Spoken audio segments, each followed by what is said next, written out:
Breaking Bread is brought to you by North York Community House, an organization that builds strong, resilient, and inclusive communities in Northwest Toronto. It's time for a shift.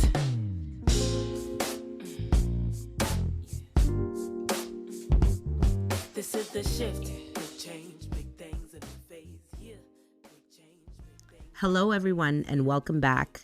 My name is Kaydeen Bankasingh, and I'll be your host for this episode of Breaking Bread, Stories of Black Communities in Transition. Our limited podcast series seeks to take a deeper dive into redevelopment and uncover the truth about this phenomenon in the city of Toronto. Throughout this journey, we'll be speaking to residents, community leaders, and industry experts who will shed light on the experiences of those living through these major transitions and take a deeper dive into the real consequences of urban redevelopment. This is episode 6 of Breaking Bread, Stories of Black Communities in Transition. Big change, big things in the phase. Yeah. Big change, big things in the phase. Yeah. Big change, big things in the phase. Yeah. Last week on our podcast, we began unpacking heritage in the city of Toronto. Today, we're going to continue that conversation with Gary Miedema. Let's dive in. Who evaluates and designates the areas of heritage and cultural significance in Toronto, which I think you started to speak to. So if you want to elaborate, go ahead. But here's the second part of it as well. And is this process for evaluation and designation, is there room and space, or even how is community already involved in that? Yeah. So I could I want to start again with that question to say there are various within communities people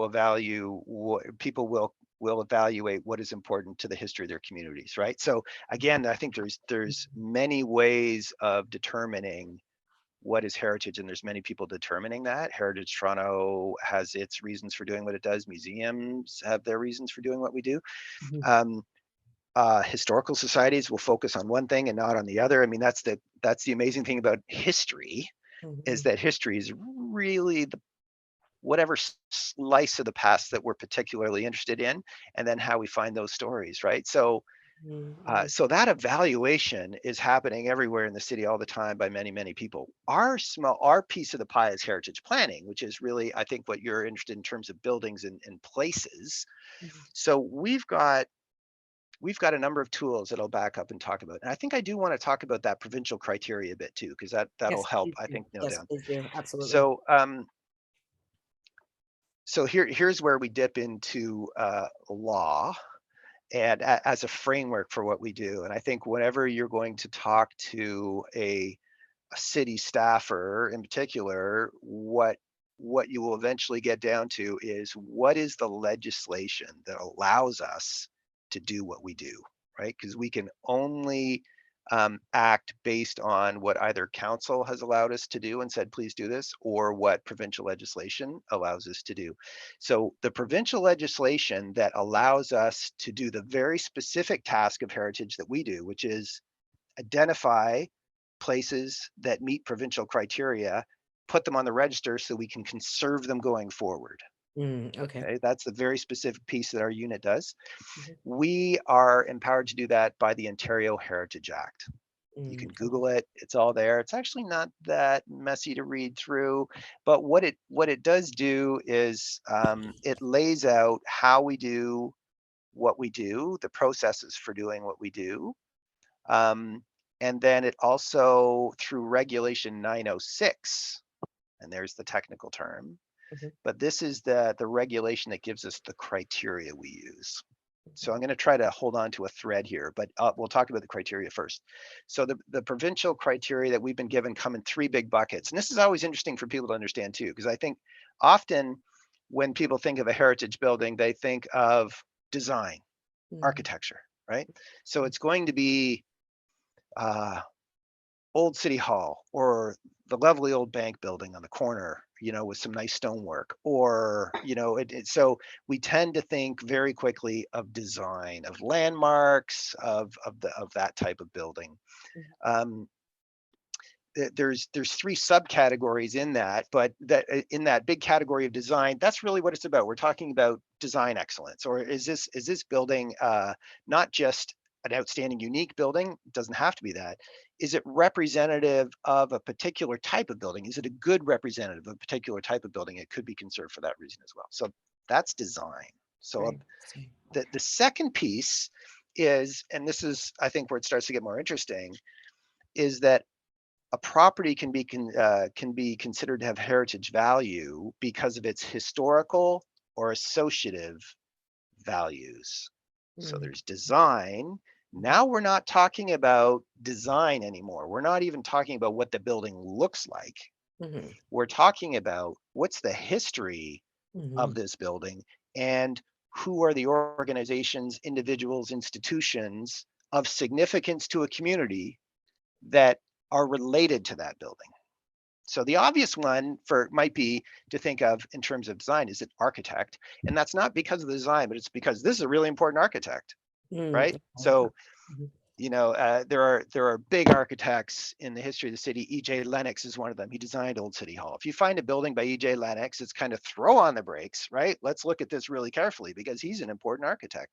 So it could have that kind of significance, but it can also have significance because of a really that it was very important to a community for a particular period of time for a particular reason.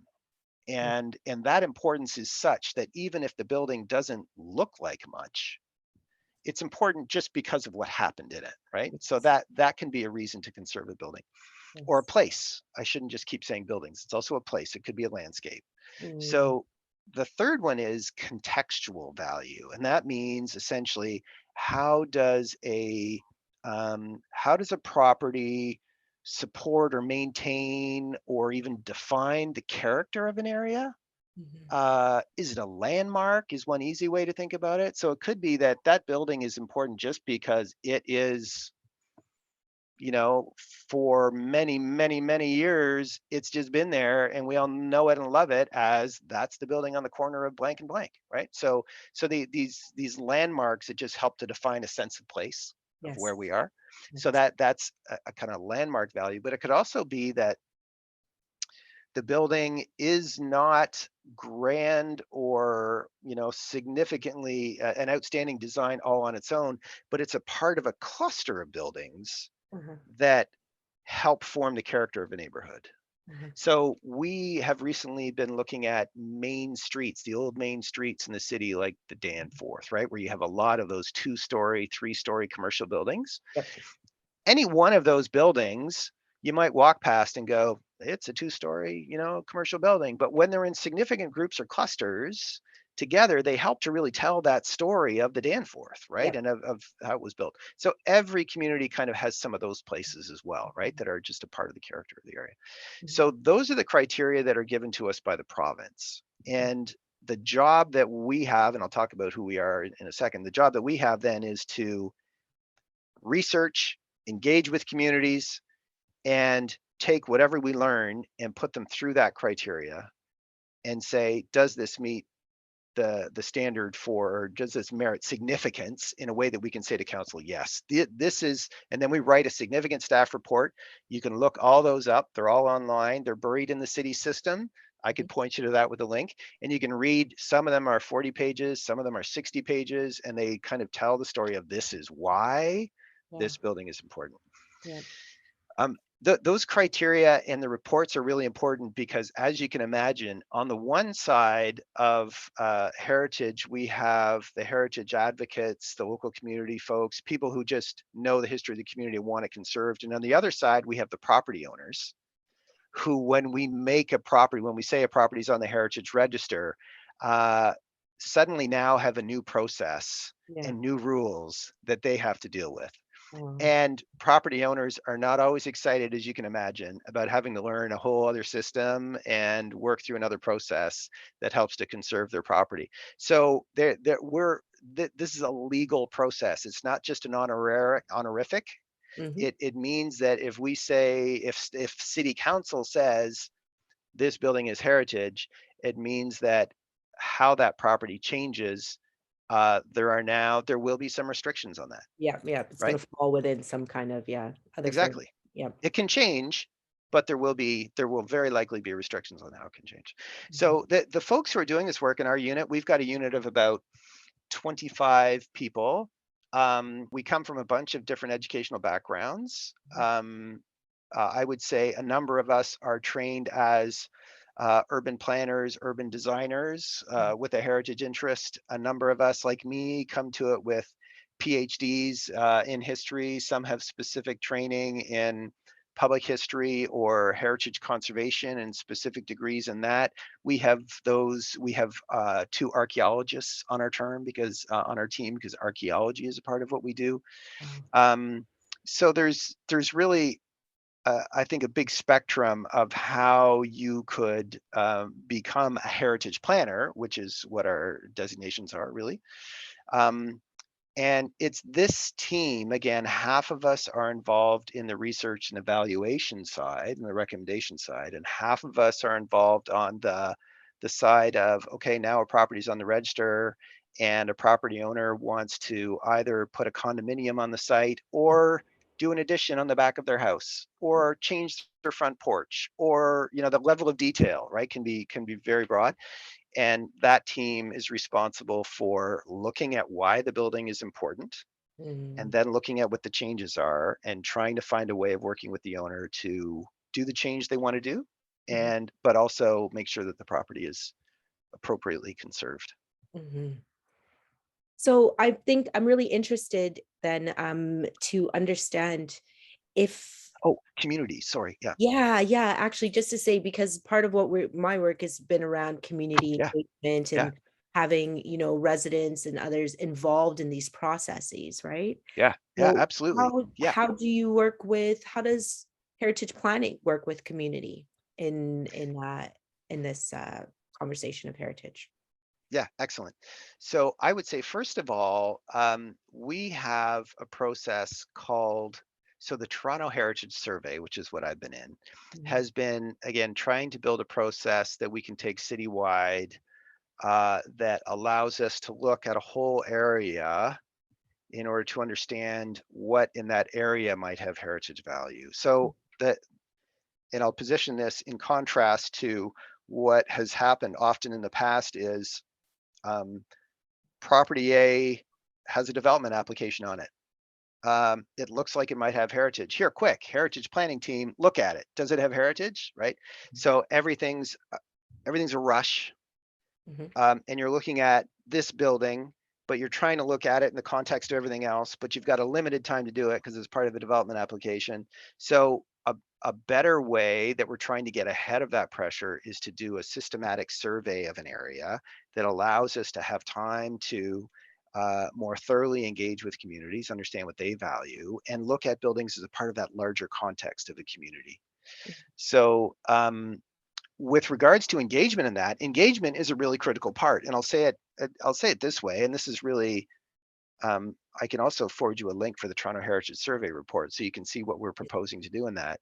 Um, we recognize that as heritage staff, um, we we are technical experts in applying provincial criteria and in doing the job that we do in terms of evaluating properties, doing the research on the properties.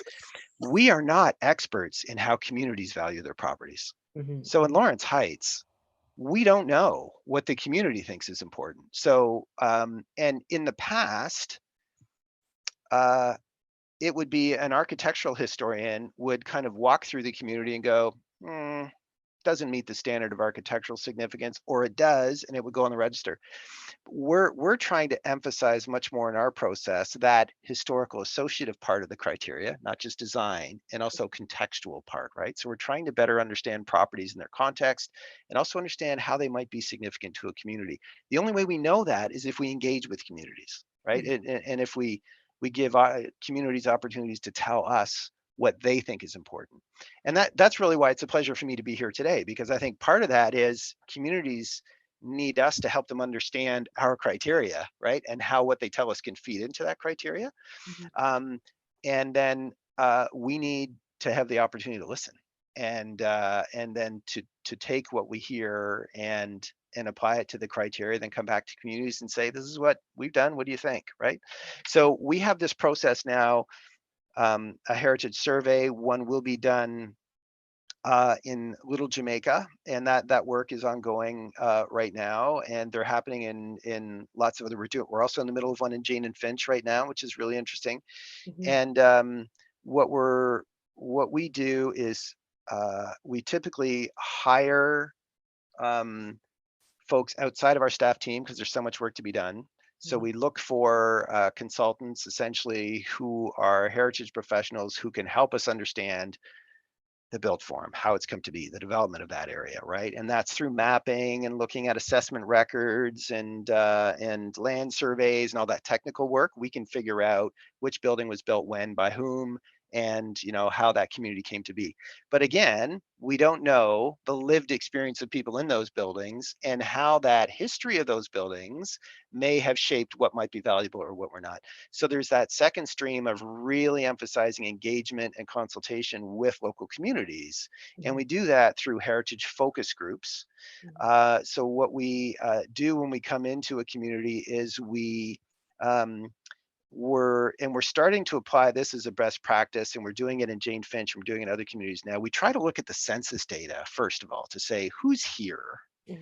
And then we try to, through that process and working with the community, identify individuals who reflect that community, its diversity, who can join a heritage focus group. And that focus group is intended to be not professional historians, not even people who might call themselves local historians, but it could be someone who has lived there for the last 40 years, right? And just has lived the experience. And we use those groups as an early opportunity for them to tell us this is what they know about the story, and for us to reflect back to them, this is what we've learned, what are we missing, right? And so we can kind of have a first glimpse of how it's going. We then move from the heritage focus group into a larger community meeting, often through planning studies, and you've been a part of some of those for Lawrence Heights, right? Where we can come back to a larger group of citizens, open door, and say, hey, what do you think?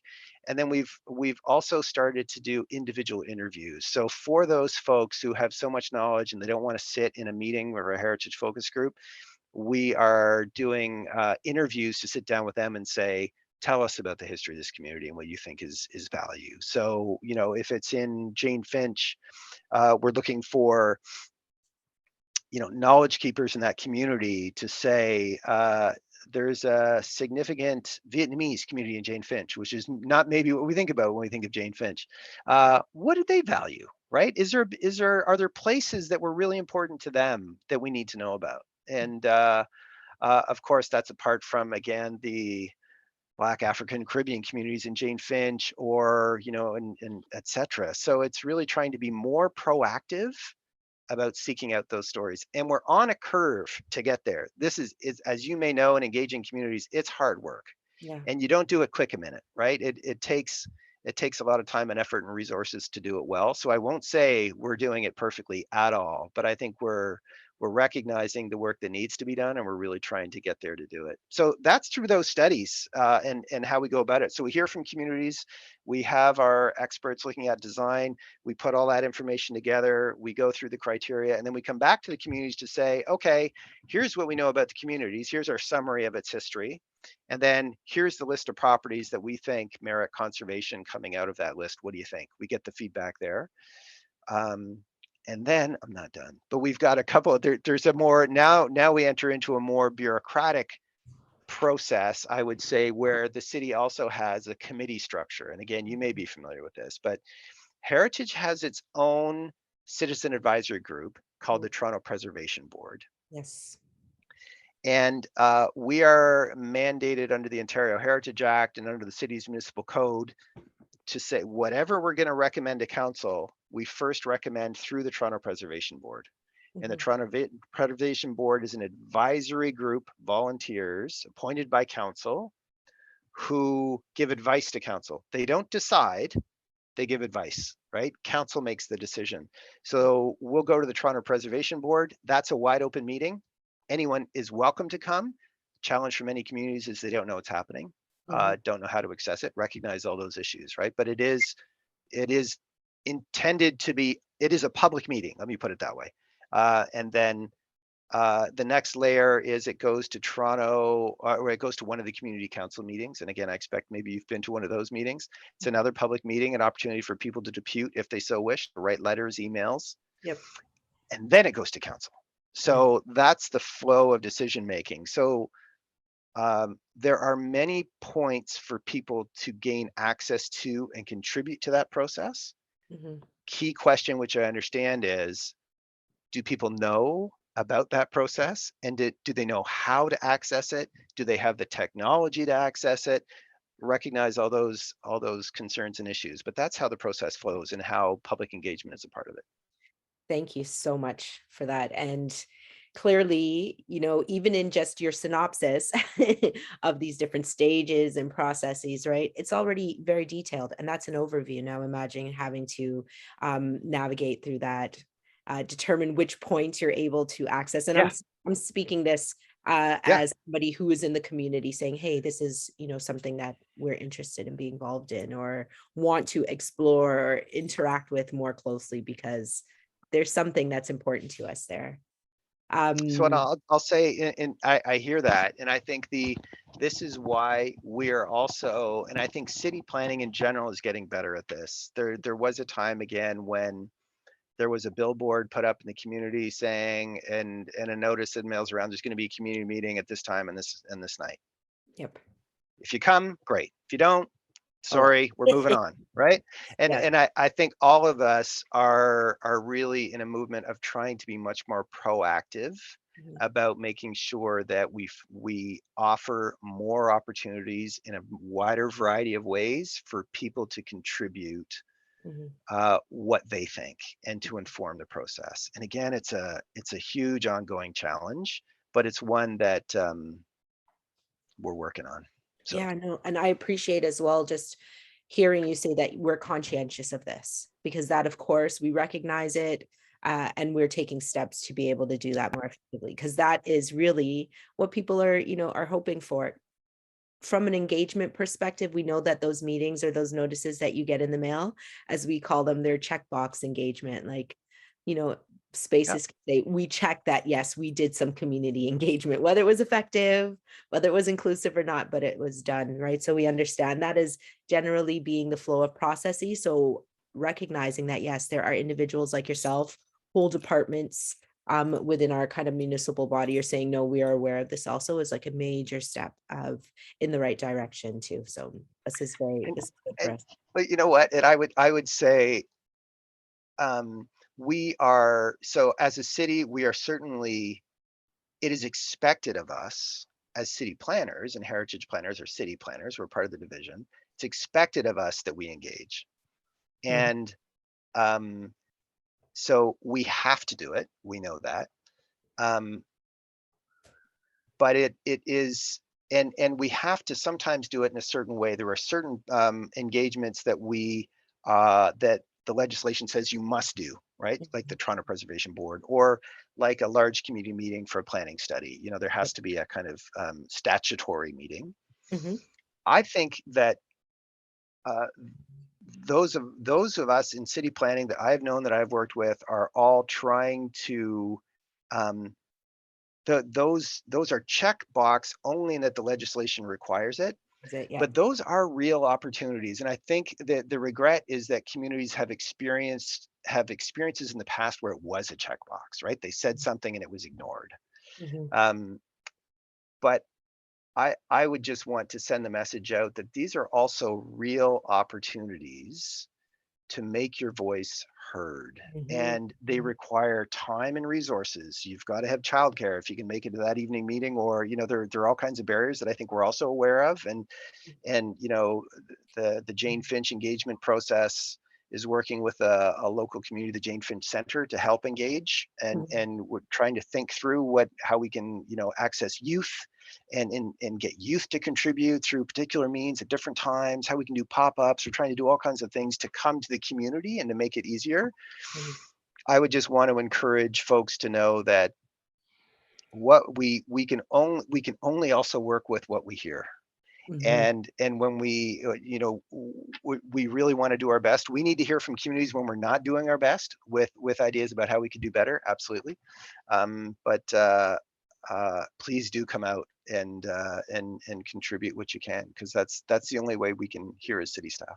Yes, no, I think that point that you just made is so valuable, because what we, and again, and from community, we're also thinking, how can we motivate and encourage participation? Because we Yeah, recognize it's tough. absolutely necessary.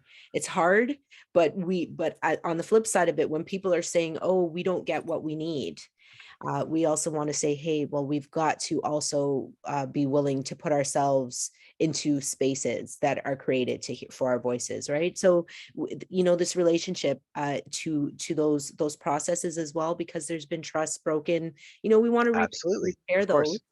And I think part of why we are having these conversations and doing this podcast is to encourage and motivate, help demystify the technical aspects of the process, to encourage participation and involvement, because it is important, right? Like, It if we is. can let It is. people know that this heritage process, yes, it requires a lot for heritage designation to happen. But in fact, if you have identified or feel strongly that this space is should be considered, well, then we know what Let we us know. need to be doing, Yeah. to Yeah. make that happen, or the steps that we can take to do that. So there's a lot for us to learn from each other, I think, in that way. So Absolutely. yeah, it's great. I have one last question, if you have just a few more Of minutes. course. Of course. And this one, because you really spoke to kind of heritage legislation at the provincial level, is centered on the real property, the physical Yeah. lots, Yeah. the Yeah. structures in various categories, but yes, very much on the buildings. And so I'm wondering if there's any legislation, process, or initiatives in place that conserves or protects the intangible heritage, that people probably are saying is really is really what is important to us, when we're thinking about communities or certain spaces in the city. So, yeah. It's um okay, so you're absolutely right that our provincial legislation says that we can only protect quote unquote real property, Mhm. something essentially that you can touch, that's kind of permanently affixed to something as well, right? So sometimes we can't even protect signage, because Mhm. signage can be taken off and replaced with something else, right? Um, so that restriction to real property is real, and it's a challenge for us as planners, um, because we hear communities saying, but it's about more than the building, right? And that challenge is beyond heritage planning. It's through city planners, because again, we're empowered by legislation that only lets us do so much. Yep. And part of what communities are really interested in is the use of the building, right? So I want that restaurant that's been in my community for 50 years to stay, because it's more than a restaurant. It's a community hub, right? So there's that recognition that there are businesses, private businesses, that are more than money-making ventures to a community. It's the hardware store in your community, or who knows what it is. So we, with our heritage tools, can't protect use. We can only protect The building. the building, the real Mhm. property. Okay. Mhm. Mhm. Um, we recognize that gap. There is no existing heritage tool that can protect use. But Mhm. what we have been doing is looking across, again, the city, and this is where looking from one division to another. Um, if you're and it again depends on what you're thinking about as heritage. If you're thinking about heritage is a building, we have the tool. We can protect the building, right? As long as it merits that that protection. If you're thinking about art and music, what about economic development and culture? What are the music programs, right? What's is there funding for a local festival? Is there, and that's not an easy road. I get it, for communities to navigate grants and funding and what's available out there. But there are programs in the city, like cultural hotspots, for example, that do really value that local engagement and local experience. Um, so there's that broader spectrum of what is it that you're interested in heritage, and then thinking outside of heritage planning, for sure, in terms of, now where might be there some funding to help us support that. And it may not be called heritage funding, right? It Yep. might be music arts. But I'd also say, and I think this is, I've been doing a lot of thinking over the last number of years about this too, and it's thinking for me about how the intangible values, and by intangible we generally refer to things that aren't fixed down, that aren't permanent, right, that will disappear with time. So it could be ideas, it Mhm. could be dance, something that's performed once and never performed again, or needs to be continually performed, right, but it can move. It could be foodways and food cultures. So uh, that some of those things, and it could be relationships, right? Mhm. And some of those things are actually informed by the spaces that they operate in, and have a connection to those places. So where that connection exists in a meaningful way, that's historical associative value for us, right? Mhm. So again, and sometimes the places, the buildings, the landscapes need to be conserved because they are a tangible link to something, right? Mhm. Mhm. That there's a coming together sometimes of place and Mhm. things that aren't fixed in heritage, that can be really meaningful. So I'm really interested in understanding more of that too, and that's where we need to hear from communities about Mhm. what they value, and then we, as people who work with those regulations all the time and understand what generally is understood to fit that criteria and what it isn't, we can work with communities to try to understand, does that merit conservation of the building? And then Yep. the second question is, if it doesn't, what other tools are there? And to your point, right, that the city could provide, or that might be available for people to conserve that point. Sometimes it's a walking tour, some might be an oral history project, might be a podcast, right? What you're doing, Yeah. that can help to capture some of those pieces.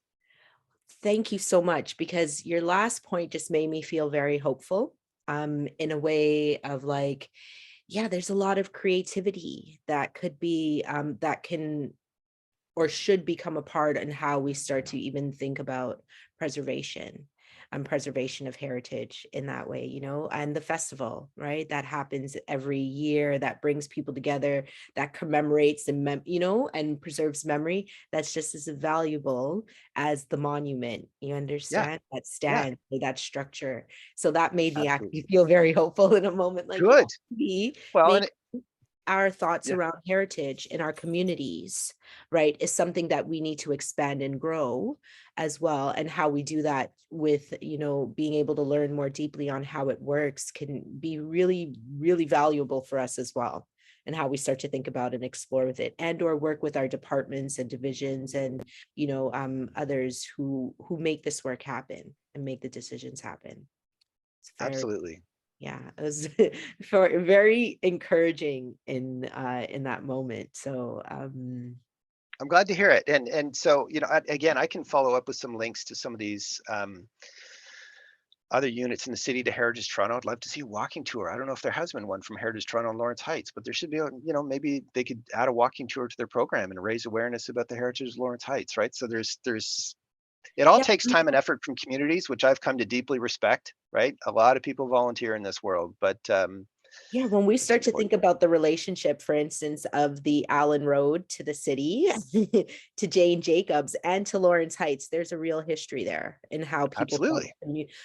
around how people, residents that I know who have lived in the community for a long time, feel, one knowing that the Allen created a divide, right? Like Yep. literally a real tangible divide, physical divide in the community. So yeah, it's again, when you start to now see heritage, and even just for me in this conversation, in this time that we've had to get together, Gary, like as something that's beyond this idea that no, we've got to erect monuments, right? None of the buildings are going to stay in Lawrence Heights, but no, we need monuments, we need walls, we need these other things. That suddenly that becomes, it grows, it has expanded, because there are, are other ways that we can explore preserving heritage and the stories around Lawrence Heights, as an example, as a community, through its redevelopment process. So Absolutely. yeah. This is the shift. Big change, big things in a phase. Yeah. Big change, big things in a phase. Yeah. Big change, big things in a phase. Yeah. A new phase. Yeah. This is the shift. This podcast is brought to you by North York Community House. North York Community House builds strong, resilient, and inclusive communities in Northwest Toronto.